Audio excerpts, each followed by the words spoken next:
Hello viewers, നമുക്കിന്ന് പാലക്കാടൻ type sambar എങ്ങനെയാണ് ഉണ്ടാക്കുന്നത് നോക്കാം. അതിന് വേണ്ട സാധനങ്ങൾ എന്തെല്ലാമാണെന്ന് വെച്ചാൽ, ഞാൻ അതിന് വേണ്ടിയിട്ട് ഒരു രണ്ട് പിടി തൂരപ്പരിപ്പ് കഴുകി എടുത്ത് വെച്ചതാണിത്.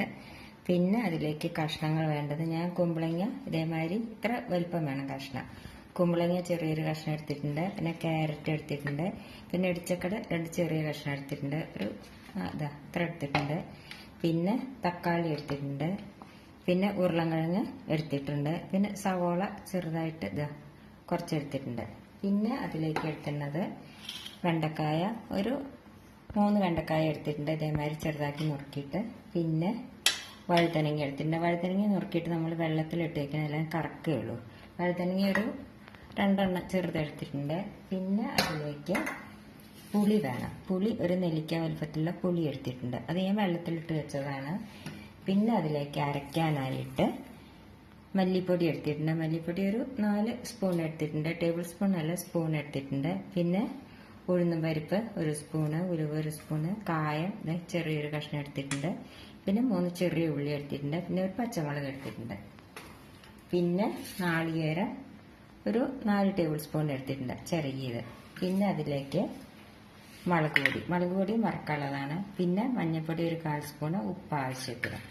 പിന്നെ കരിവേപ്പിൻ്റെ ഇല വേണം.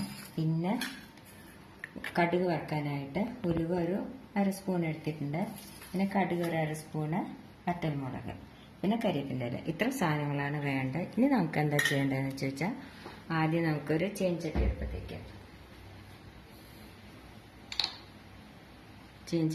വെച്ച് അതിലേക്ക് നമുക്ക് വെളിച്ചെണ്ണ ഒഴിച്ചു കൊടുക്കാം.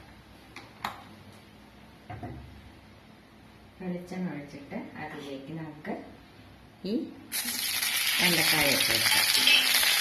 ഇതൊന്ന് വറുത്തെടുക്കാം. ഇപ്പോൾ വെണ്ടയ്ക്ക വറവായി കഴിഞ്ഞാൽ അത് നമുക്കിനി കോരിയെടുക്കാം.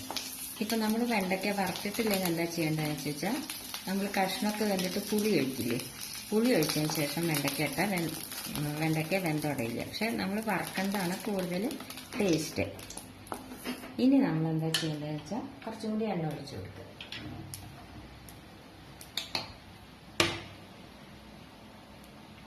എണ്ണ ഒഴിച്ചു കൊടുത്തു. അതിലേക്ക് നമുക്ക് ഈ കായ ഇട്ടിട്ടൊന്ന് വറുത്തെടുക്കാം. കായപ്പം നമ്മളിങ്ങനെ വറുത്തിട്ടില്ലെങ്കിൽ നമ്മൾ കഷ്ണമൊക്കെ ഇടുന്നതിൻ്റെ മുമ്പേ അതിലിട്ടാൽ മതി, എന്നാലും അത് അലിഞ്ഞ് ചേരുന്നതാണ്.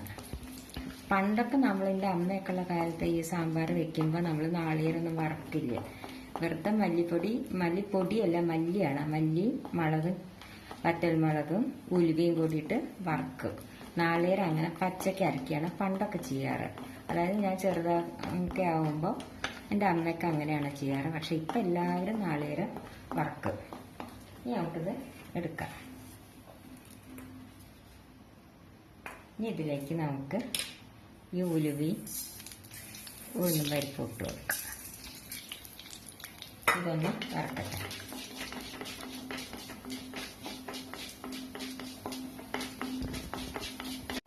അപ്പോൾ അത് വറവായി. ഇതിലേക്ക് നമുക്ക് ഈ നാളികേരം ഇട്ട് കൊടുക്കാം.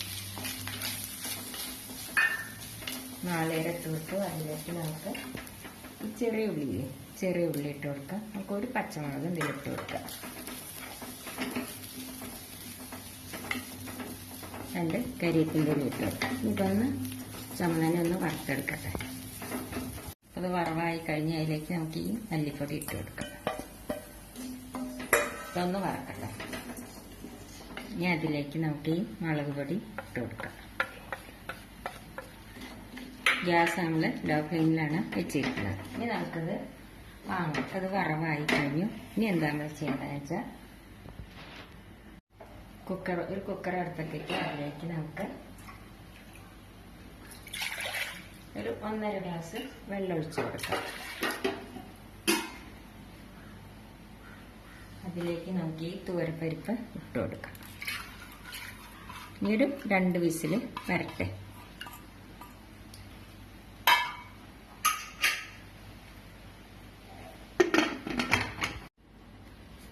നമുക്ക് കുക്കറൊന്ന് തുറന്ന് നോക്കാം. പരിപ്പെല്ലാം നല്ലപോലെ വെന്തിട്ടുണ്ട്.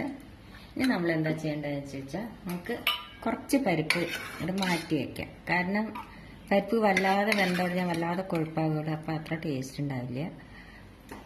ഇനി നമുക്ക് ഈ പരിപ്പിൽ കുറച്ച് വെള്ളം ഒഴിച്ചു കൊടുക്കാം.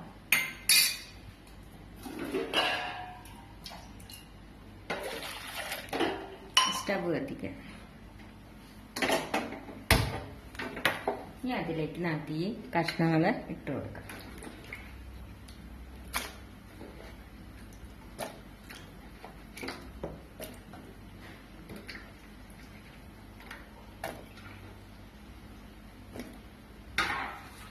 ഇനി ഇതിലേക്ക് നമുക്ക് ഉപ്പും മഞ്ഞൾപ്പൊടി ഇട്ടു.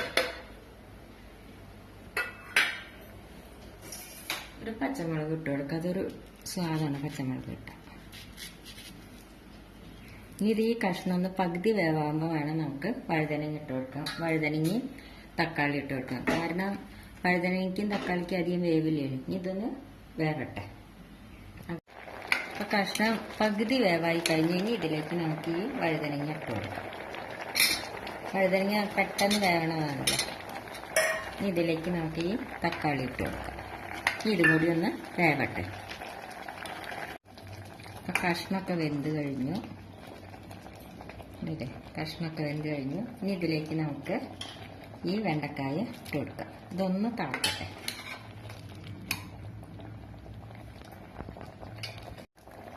വെണ്ടക്കായ തിളച്ച് കഴിഞ്ഞു. ഇനി നമുക്ക് ഇതിലേക്ക് ഈ പുളി ഒഴിച്ചു കൊടുക്കാം.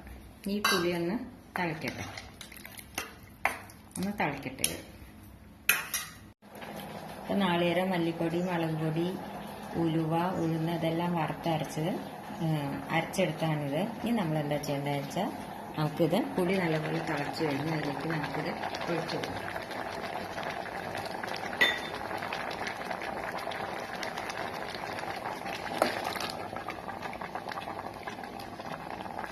കുറച്ചുകൂടി വെള്ളം ഒഴിച്ചു കൊടുക്കാം.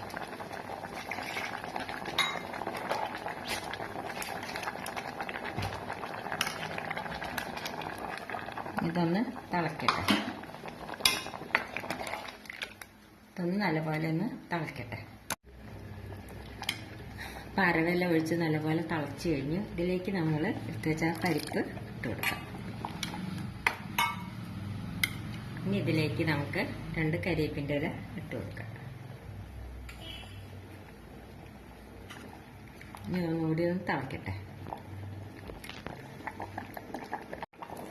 നല്ലപോലെ തിളച്ച് കഴിഞ്ഞു. ഇനി നമുക്കിതിലേക്ക് കടുക് വറുത്തിടാം. ചീഞ്ചട്ടി അടുപ്പത്ത് വെച്ച് ഇതൊന്ന് ചൂടാവട്ടെ. ചീഞ്ചട്ടി ചൂടായി. ഒരു 2 സ്പൂൺ വെളിച്ചെണ്ണ ഒഴിച്ചു കൊടുക്കുക. ഇനി അതിലേക്ക് നമുക്ക് കടുക് ഇട്ട് കൊടുക്കാം. കടുകൊന്ന് പൊട്ടട്ടെ. കടുക് പൊട്ടിയതിലേക്ക് നമുക്ക് ഉലുവ ഇട്ട് കൊടുക്കാം. ഈ പച്ചമുളകും ഇട്ട് കൊടുക്കാം. കരിവേപ്പിൻ്റെ ഇല ഇട്ട് കൊടുക്കാം.